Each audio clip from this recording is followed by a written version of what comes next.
PPQ SC Compact Shorty 10+1.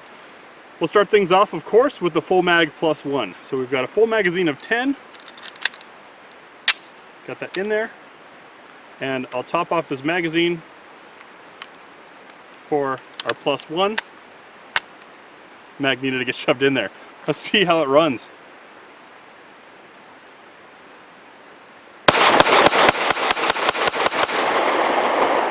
Just fine.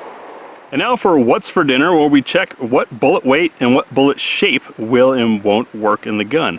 Starting off with Freedom Munitions 165 grain Hush, Browning 147 grain, Federal HST 124 grain, Gold Dot 124 plus P, Wolf steel case, Hornady 115 grain, Hornady Light 100 grain, little short guy, the Inceptor RMP 84 grain, and the lightest of them all, the Liberty 65 grain. Let's see how it runs. Starting off with the 165 grain Freedom Munitions Hush. 3 shots each, because we're looking to see how it chambered that first round from a lockback, and then cycles through, and is there enough energy to lock it back afterwards. I will have to be very conscious to make sure my thumb does not hit the slide stop. So I'm going to have a lower grip. Ran just fine. Next, the Browning 147 grain. This is a stub nose bullet. Once again, I'm going to have a lower than normal purchase on the gun just to make sure I don't bump that slide lock.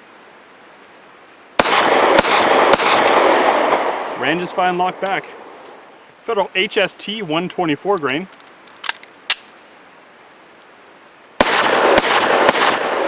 Runs just fine. Spear Gold Dot 124 grain plus P.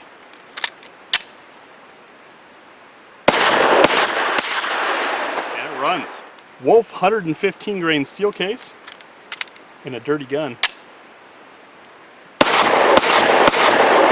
Runs just fine. Hornady XTP 115 grain hollow point.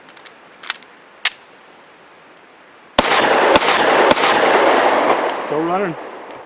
Hornady's Critical Defense Light. This is a low recoil, very short, oddly shaped bullet, only 100 grain.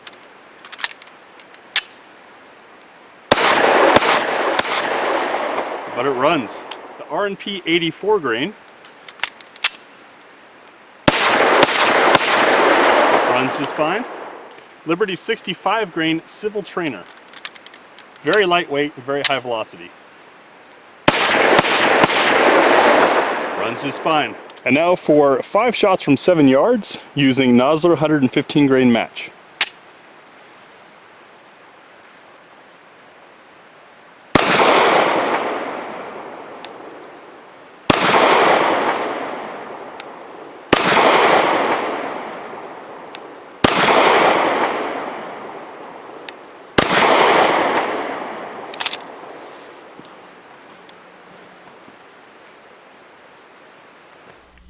Back from the range with the PPQ SC, and my thoughts on it, well, it's a Walther.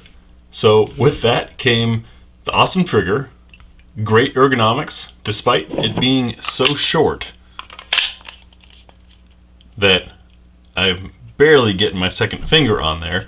It ran 100%, super reliable, accuracy was superb. I did hit a little bit left. That was probably caused by squeezing, which is an error I tend to do, even though I teach people how not to do it. With a gun this small, I was worried about there being a lot of flip, and it really wasn't there. It was a comfortable gun to shoot. Now, a question I'm sure you've had, because I had it, is if this is a PPQ, same series as our Q5 match here, are the magazines interchangeable? And the answer is yes and no. So, the cutouts are the same. Everything's located in the same spot. It will fit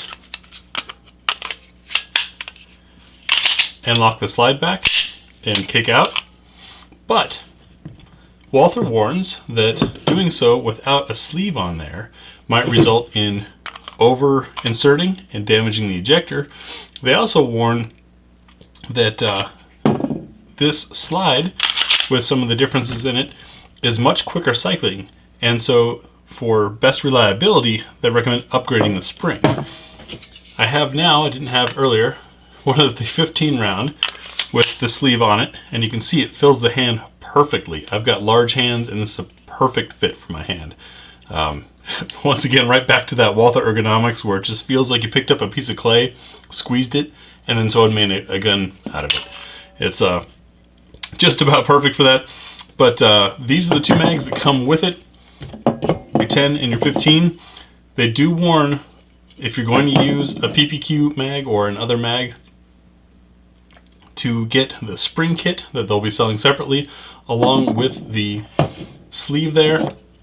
And to keep things straight, as you can see, it's marked PPQ SC on the floor plate, so you know that this is an appropriate mag for this gun. Overall though, very excited about the PPQ SC. You know, the P99 AS for me was just a little too small in the hand to be comfortable at the time.